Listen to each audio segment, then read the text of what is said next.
नमस्कार दोस्तों, आज मैं आपको सोमवार व्रत की कथा सुनाने जा रही हूँ। एक समय की बात है, एक नगर में एक लोभी लाल सेठ रहता था। वैसे तो आप नाम से ही समझ गए होंगे कि लोभी इतना कि चमड़ी चली जाए पर दमड़ी ना जाए। मुंजी ऐसा था, धूप सर्दी कुछ नहीं देखता, बस भाग दौड़ केवल धन के लिए करता रहता था। उसके दिमाग में बस एक ही बात बैठी हुई थी कि किसी तरह बहुत बड़ा धनवान बनूं। सुबह शाम दिन रात बस हाय धन करता रहता था। दुकान में तराजू के पलड़े चमड़े के, तराजू की डांडी लकड़ी की और बाट दूसरे दुकानदारों से उधार मांग रखा था। अपना एक पैसा खर्च नहीं करता था। मंदिर में जाकर रोज दीपक जलाता और कहता, हे शंकर, हे भोले, तू बड़ा दयालु है, मुझे एक बार धनवान बनने का मौका दे। ऐसे ही कितने दिन बीत गए तो एक दिन पार्वती माता शंकर जी से बोलती हैं, हे नाथ, इस लोभी लाल सेठ को देखो, रात दिन हाय धन करता है। प्रभु, मेरे कहने से इसे एक बार धनवान बनने का मौका दे दीजिए। शंकर जी बोले, पार्वती, तू तो बड़ी भोली है, इस लोभी लाल को अगर मैं धनवान बना दिया तो यह दीपक जलाना भी छोड़ देगा। लेकिन पार्वती माता के बार बार जिद करने पर शंकर जी ने कहा, तो ठीक है, मैं इसको एक मौका देता हूँ, आगे इसकी किस्मत।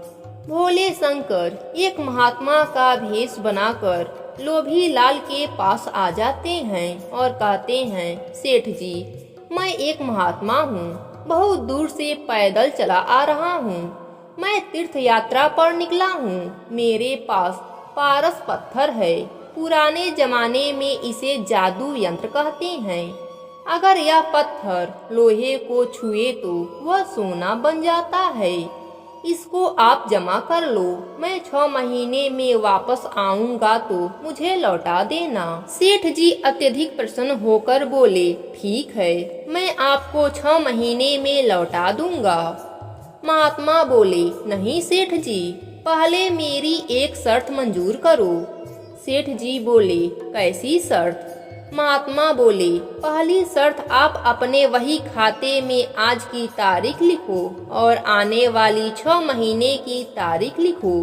जिस तारीख को मैं आऊंगा उस दिन पारस पत्थर मुझे दे देना, कोई बहाना नहीं चलेगा। 6 महीने बाद आपके पास 1 मिनट भी नहीं छोड़ूंगा। सेठ ने कहा, ठीक है, आप यकीन रखिए, मैं आपको आते ही दे दूंगा। इतनी बात करके महात्मा जी चले गए। लोभी लाल बड़ा खुश हुआ और मन में सोचने लगा, अब मुझे धनवान बनने से कोई भी नहीं रोक सकता, मैं पूरी नगरी का लोहा खरीद कर सोना बना दूंगा। दूसरे दिन सेठ जी बाजार गए और लोहे का मोल भाव करने लगे। लेकिन यह क्या, इस लोहे का मूल्य 8 आना सेर था, वह 2 रुपए सेर हो गया। सेठ दूसरी दुकान पर गया, वहाँ 2.5 रुपए सेर बताया। इसी तरह वह हर दुकान पर पूछता रहा और लोहे का भाव बढ़ता गया। इसी तरह पूरा दिन बाजार में घूमता रहा, लेकिन लोहा नहीं खरीद पाया, क्योंकि लोहे का भाव उसे बहुत ज्यादा लग रहा था। आखिर शाम हो गई। सेठ ने सोचा, कल सस्ता हो जाएगा तब खरीद लूंगा, यह कहकर घर चला गया। अगले दिन सेठ फिर बाजार गया और लोहे का भाव पूछने लगा, तो पूछते ही उसे करंट सा लगा, क्योंकि लोहे का भाव आज 3.5 रुपए सेर था। सेठ निराश होकर अपने घर चला गया और कल का इंतजार करने लगा। अगले दिन फिर बाजार जाता है, लोहे का भाव और महंगा हो गया था। वह फिर घर वापिस आ गया। ऐसे ही दिन बीतते गए। लोहे का भाव दिन प्रतिदिन बढ़ता गया और वह एक दिन सस्ता होगा यही उम्मीद लगाए बैठा रहा। ऐसे ही इंतजार करते करते 6 महीने गुजर गए और महात्मा दुकान पर आधम के। महात्मा को देख सेठ सन्न हो गया और कहता है, महाराज आप दुकान पर बैठिए, मैं अभी बाजार से होकर आता हूँ।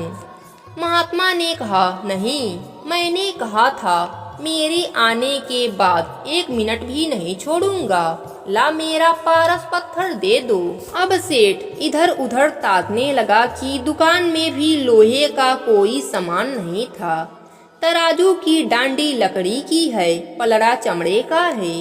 आखिर दुखी होकर सेठ ने पारस पत्थर महात्मा को दे दिया। महात्मा वहाँ से चले गए और सेठ सिर पकड़कर रोने लगता है। हाय, मैं कितना कंजूस हूँ, मैं 2 रुपए सिर लोहा नहीं खरीद सका। मैं 10 रुपए सिर लोहा भी खरीद लेता तो आज मैं सबसे बड़ा धनवान होता। किसी ने बहुत अच्छा कहा है, अच्छा दिन पाछा गया, प्रभु से कियो ना हेत। अब पछताए क्या हो, जब चिड़िया चुग गई खेत।